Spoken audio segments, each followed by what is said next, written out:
Assalamualaikum warahmatullahi wabarakatuh.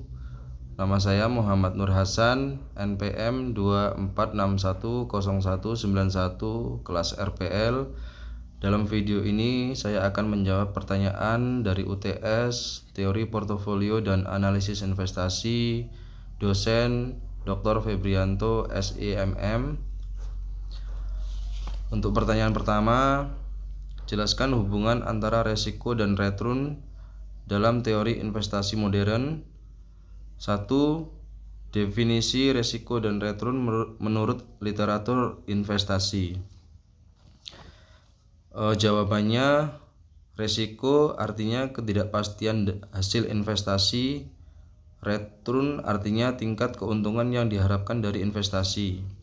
Pertanyaan kedua, jenis-jenis resiko yang relevan dalam pasar modal. Jawabannya, resiko pasar modal meliputi pasar, suku bunga, inflasi, likuiditas, bisnis, kredit, nilai tukar, dan regulasi. Misalnya, saham bisa terpengaruh resiko pasar dan likuiditas, sedangkan obligasi lebih sensitif terhadap suku bunga dan kredit. Pertanyaan nomor 3, penjelasan mengapa resiko dan return memiliki hubungan yang searah. Jawabannya, resiko dan return memiliki hubungan searah karena investor menuntut imbalan yang lebih tinggi untuk setiap tingkat resiko yang lebih besar. Semakin tinggi ketidakpastian suatu investasi, semakin besar return yang diharapkan sebagai kompensasi atas kemungkinan kerugian. Sebaliknya, investasi dengan resiko rendah umumnya memberikan return yang lebih kecil karena tingkat keamanannya lebih tinggi. Pertanyaan nomor 4, contoh nyata misal saham versus obligasi untuk memperjelas konsep. Jawabannya berikut contoh nyata saham versus obligasi untuk memperjelas konsep risk return trade-off. A. Obligasi memiliki resiko lebih rendah karena memberikan pendapat tetap dan pengembalian pokok di akhir jatuh tempo, namun returnnya relatif kecil dan cenderung stabil. B. Saham memiliki risiko lebih tinggi karena harganya berfluktuasi dan dividen tidak pasti. Sebagai kompensasi, saham menawarkan potensi return lebih besar melalui capital gain dan dividen. Pertanyaan nomor 5, pendapat Anda, apakah selalu benar bahwa semakin tinggi risiko maka semakin tinggi return? Jawabannya, tidak selalu benar bahwa semakin tinggi risiko pasti semakin tinggi return. Yang benar menurut teori investasi adalah semakin tinggi risiko, semakin tinggi return yang diharapkan atau expected return, bukan return yang pasti diperoleh. Pertanyaan nomor 6, penjelasan konsep diversifikasi menurut Harry Markowitz. Jawabannya,